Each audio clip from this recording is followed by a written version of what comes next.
So this Boston story is a doozy. So first of all, for those of you who have never been here or you don't live here, I have to explain to you that the public transportation system in Boston is incredibly old. It was the first one in the country, but it's also the weakest one in the country. It's not as efficient as New York City's subway system. It doesn't run 24 hours. I think the cutoff time is like 1 o'clock in the morning, maybe for the buses. So if you work third shift, obviously you're not going to be able to rely on the subway to get back and forth to work. So that's the first thing I want you to know. It is also not accessible to a lot of people, meaning that the subway system that we have here in Boston, it doesn't cover a lot of areas. Unlike New York City subway, you can pretty much rely on it everywhere. Maybe except for some parts of Queens. There are some parts of Queens where you have to rely on the bus or whatever. But the thing is, it is larger than the Boston system. And this is why a lot of people in New York City don't own a car. A lot of people in Boston still do. So this is coming through. They're actually trying to penalize people who drive to work. I'm not kidding. So this came through. Congestion pricing is back on the table for Boston drivers. Here's what that would mean. So this is crazy. Many city councilors support an order for a hearing to learn about the benefits and drawbacks of imposing fees on drivers entering busy areas. The busiest area here, obviously, is Boston. After that, second would probably be Worcester, but you get the point. Let's dive in here because this is wild. Boston City Council is set to explore the possibility of implementing a congestion pricing system and the impacts it could have on residents. Congestion pricing is a method of reducing traffic and emissions by charging fees for those on the roadways during certain hours of the day. So obviously, the busiest time of the day is rush hour on the roads, the morning rush hour and the evening rush hour. So obviously, this is meant to punish those that have to drive to work. And I'm going to show you what the map looks like and everything so you can understand where I'm coming from, because I don't feel like this is fair. Councilor Tania Fernandez Anderson introduced a hearing order on the matter during Wednesday's city council meeting. Any sort of congestion pricing plan for Boston still has many hurdles to clear, but Fernandez said that now is the time to foster a deeper conversation on the idea. Constituents have told Fernandez that they are concerned about traffic in general and streets getting narrower and more congested due to the addition of bus and bike lanes. There are also concerns about emergency vehicles successfully navigating crowded streets. Okay, so is there a lot of traffic here? Absolutely. I can't deny that, right? Has the traffic increased? Yes. And I would say the traffic has significantly increased since the pandemic because a lot of people stopped taking the subway and started to drive because they felt safer not being around as many people, etc. Problem is, when things started to get back to normal, more people didn't decide I'm going to take the subway again. A lot of people are driving to work, but that is just a small part of the problem. The bike lanes. The bus lanes. This is something that was new. It was implemented a couple of years ago where they decided to create these bus lanes. So only the bus, meaning the MBTA bus, public transit, can drive down those lanes. Cars can't drive down those lanes. The problem is Boston is very dense. So when you add an extra lane on streets that are already narrow, obviously that's going to create some issues there. But the idea was to encourage more people to stop driving and to take public transportation. Let's go on here. Fernandez gave brief remarks Wednesday about the potential benefits of congestion pricing while underscoring the importance of helping underserved communities manage the impacts of such a plan. I'm of the mindset that we as a city should use the tax dollars, our constituents' resources, to invest in transitioning populations or different families, especially of marginalized backgrounds, to be able to get them to a place where transit is an option, not forcing this as a policy on the city, but I just want to have a conversation about the possibilities. What does that even mean?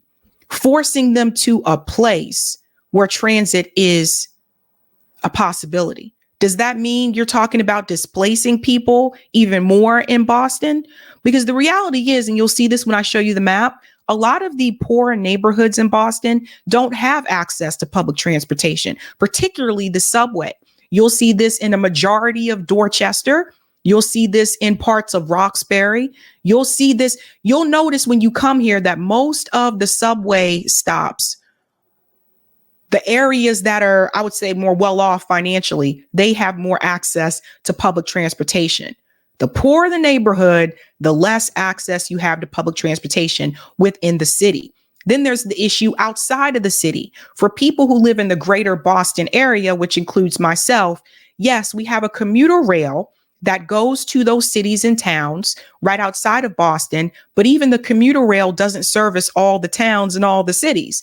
So there are people that live in certain parts of Lynn that have no choice but to drive to work. If you live in Saugus, you got to drive to work. If you live in Stoneham, you have to drive to work. Now, these are all like literally right there, right next to Boston. But for whatever reason, when the subway was designed and the commuter rail was designed, it decided not to service certain towns and certain cities. So this is why a lot of people drive, right?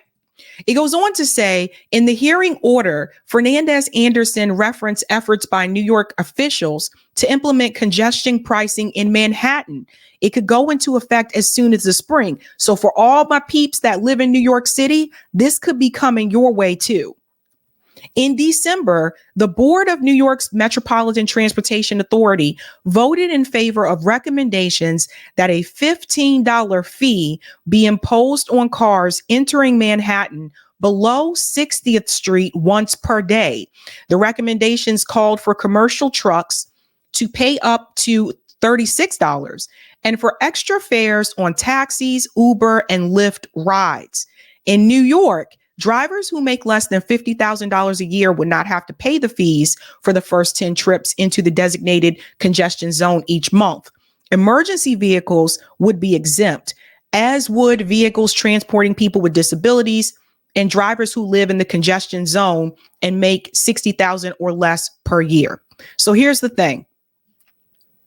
If they were to use that same model here in Boston, there's a lot of people that live in this area that make over maybe just roughly 55,000. A lot of the academic advisors at some of these elite institutions, around 55,000, maybe 58,000, that kind of thing. So they're not making a lot of money and the cost of living is high here. So they would not be exempt from the congestion fee if Boston were to follow the same model from New York. Now, let me show you why this is a problem. It's time to pull up the subway map. Because I think what people don't understand, especially if you don't live here. So this is the subway map here in Boston. And the purple line, we'll go on just a little bit here. The purple line is the commuter rail. So this is the trains that actually services those other towns and cities right outside of Boston. But like I said, not many of them. Not as many as you think it would be. And then, of course, the red, the green, the orange, and the blue, and the silver, those are the ones that predominantly serve inside of Boston, Cambridge, parts of Somerville, with the exception of the red line, which goes all the way down to Braintree, which is another city here in Massachusetts. It also goes to Quincy, but that line sucks. I'm just telling you from experience. It is a doozy. You'll see another extension of the red line here to Mattapan and Ashmont. That's still Boston. So the problem that you run into is this. You have the green line, which for whatever reason, the B green line decided to just serve Boston University and Boston College. I don't know who came up with that idea. And parts of Newton, right? So the green line, again, these are the more wealthier areas. The B, the C, the D, which mainly takes up most of Newton, which is one of the wealthiest cities here. It's right next to Boston. Brookline, you see how they have so much more access? And then when you look at the poor areas here, if you go over towards The Roxbury area, etc. Notice you don't see as much. This Silver Line is just a bus. I don't know why they call it the Silver Line. It's just a bus.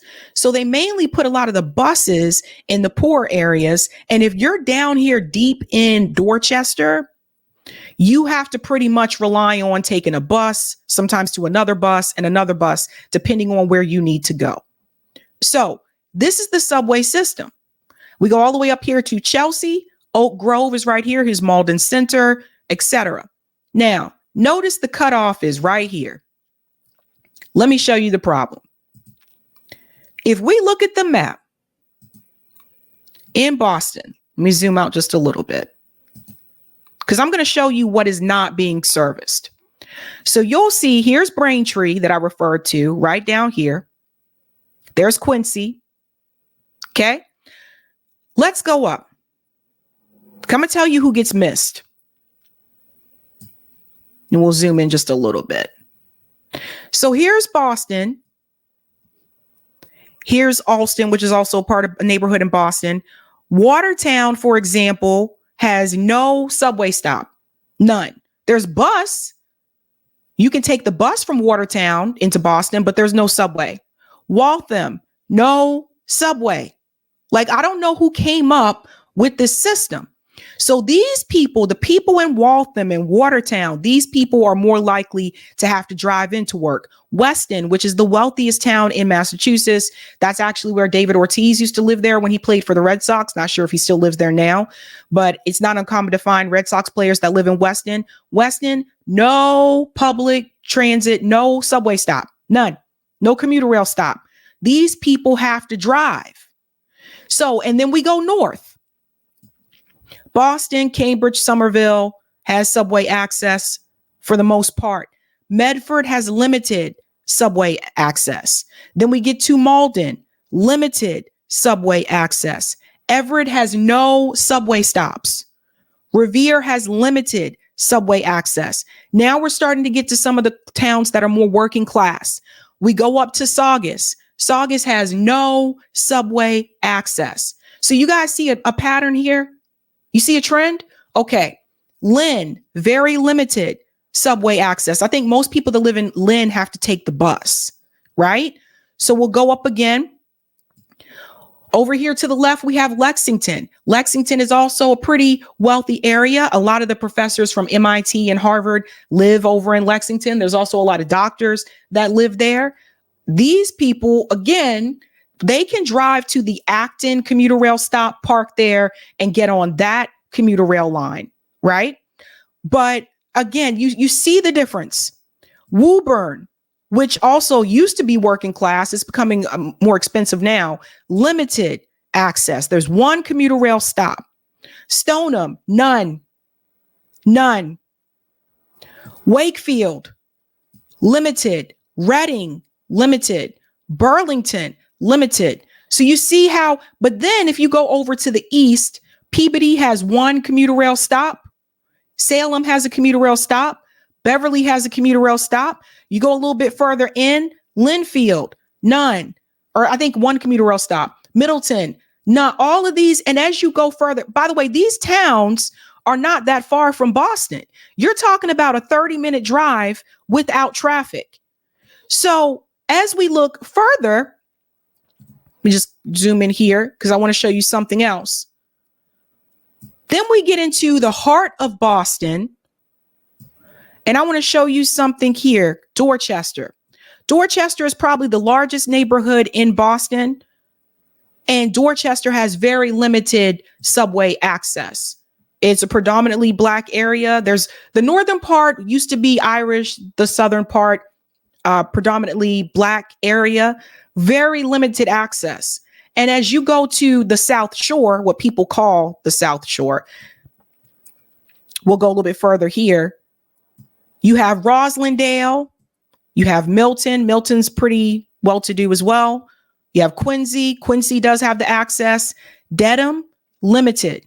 Like, the problem is, guys, most people, you go to Randolph, limited, right? Canton has one commuter rail stop. I think you guys get the point.